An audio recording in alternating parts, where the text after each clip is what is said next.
Hello friends. Today's episode brings you the latest and most significant news of the week. Subscribe to the channel to stay updated with the latest news. Fires are also raging in the United States. More than 5,000 people have received mandatory evacuation orders in several areas of San Bernardino County, California.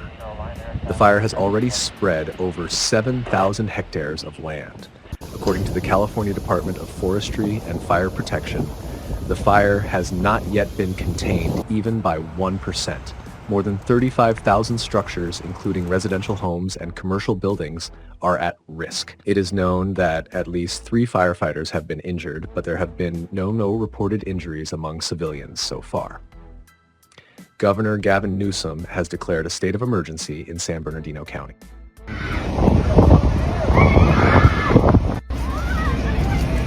Mission Viejo Animal Services is really on top of it. They have taken in 2 small animals, and I'm at the airport fire.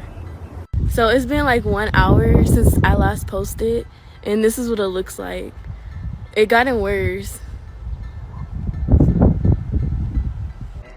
Some residents are trying to stop the fire themselves to save their homes, but without success.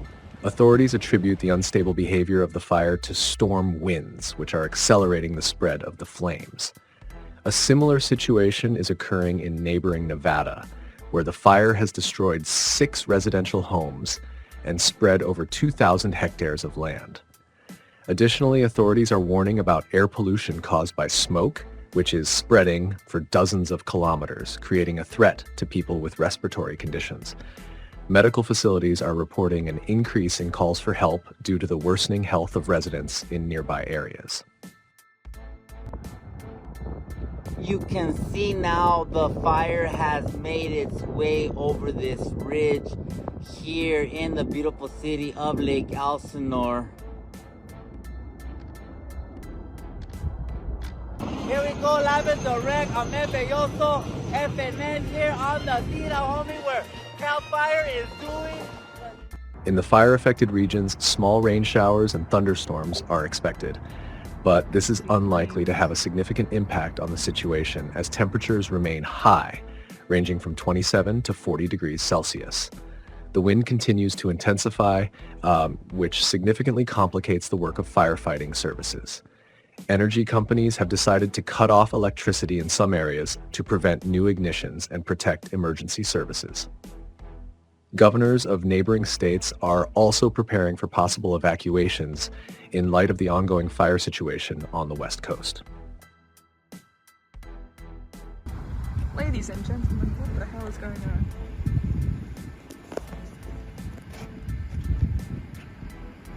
And it's gotten much worse.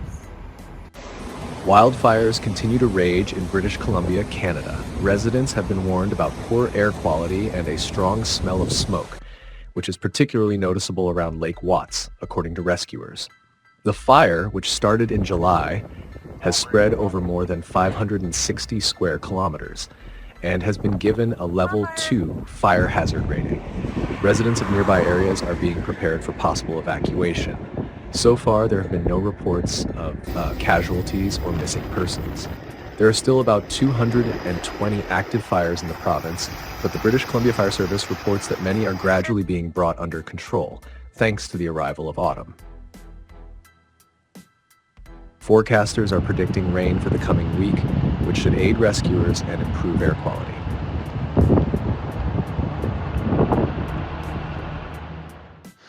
And now, let's move to Africa. Torrential rains have hit the Betchar province in southwestern Algeria. The precipitation was so intense that it caused widespread flooding, primarily affecting the arid areas. Footage from Betchar shows torrents of water raging through the streets, inundating residential areas and infrastructure. Heavy rains have turned streets into rushing rivers, with cars completely submerged in water. Homes, roads, vehicles, and valleys are being submerged. Local residents and rescue services report that farms, which previously grew crops such as tomatoes and grains, have been flooded. Authorities were forced to close National Road number 6, leading to severe transportation disruptions. Major routes are blocked and many communities are now isolated.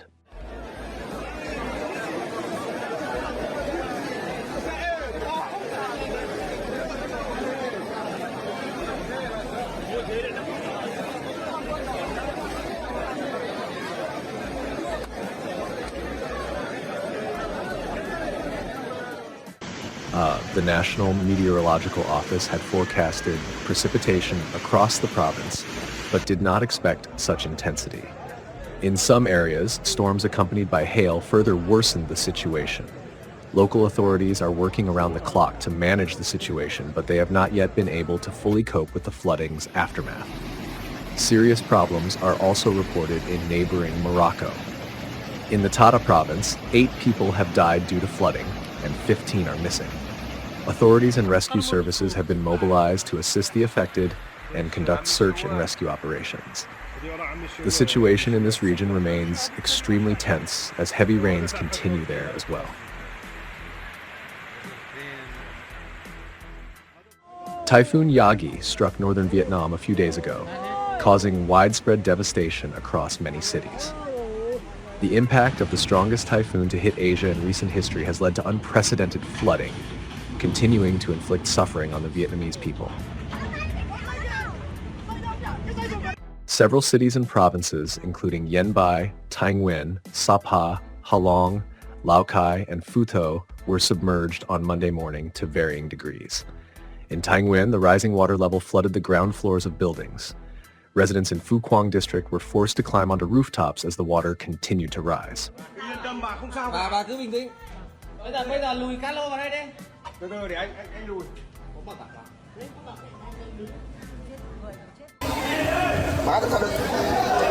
Đây, cho hộp cơm trước đây.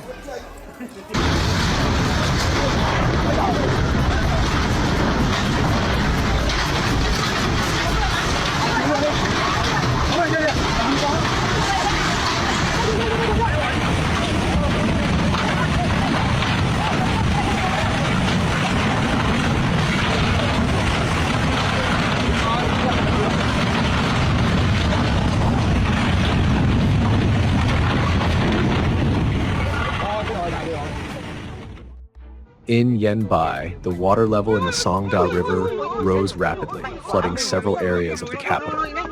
Major roads, such as Tan Nhân and Tan Hung Tao, were submerged up to 2 meters deep. Hundreds of personnel were deployed on Sunday night to assist with evacuating residents and their belongings. Meanwhile, the water level rose in the Phuat Temple area in Lao Cai province, where the tourist town of Sapa is located, on Monday.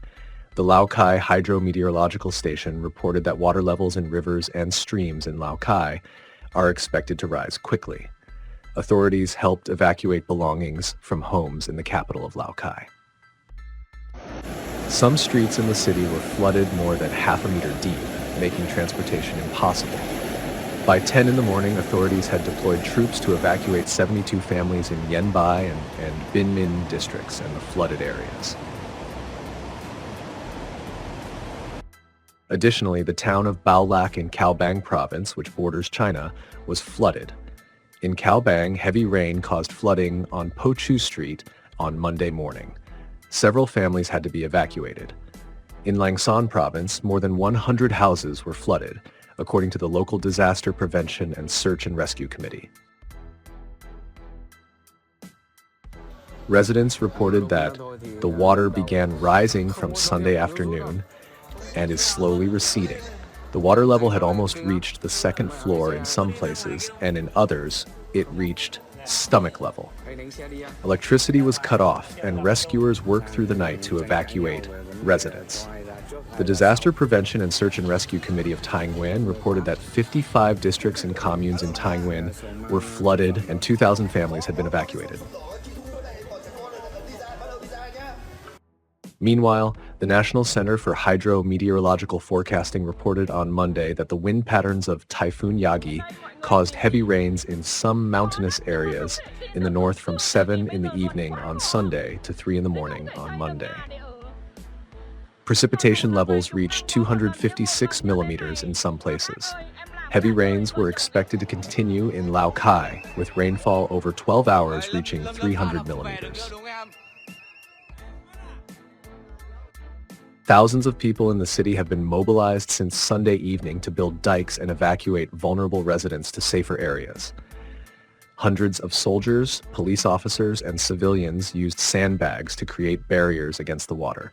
However, due to the high water level, flooding is still occurring in some areas.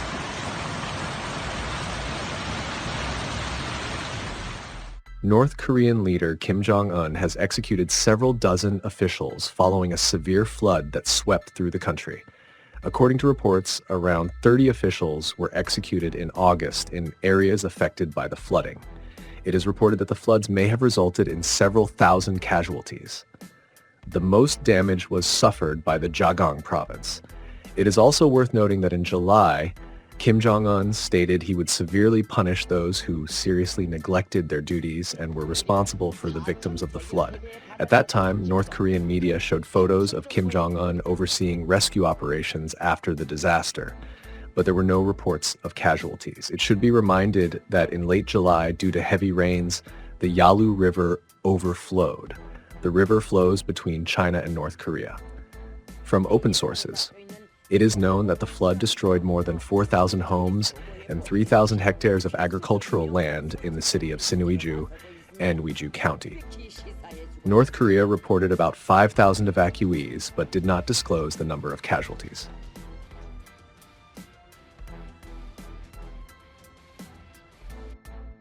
The Chinese province of Hebei has felt the full force of nature as heavy rains battered the region, causing widespread flooding. Roads have turned into rivers, and many vehicles have been engulfed by the water. In Jiangzhou, the drainage system failed, leading to widespread inundations. Social media is abuzz with footage showing drivers stranded on flooded roads, with some vehicles submerged up to their wheels. City streets have become veritable seas. The Hebei Meteorological Center forecasts that issues with urban drainage will continue. Significant rainfall is expected in the coming days, which could worsen the situation in areas such as Changzhou and Hexian. In Changzhou, the average rainfall has reached 46 millimeters, with some areas experiencing up to 188 millimeters. 16 meteorological stations reported heavy downpours that have flooded streets and turned cities into watery landscapes. These rains have also brought heavy downpours to Beihai, Guangxi, and Yunnan due to the residual circulation of the typhoon. The situation is further complicated by the merging of cold and warm air masses.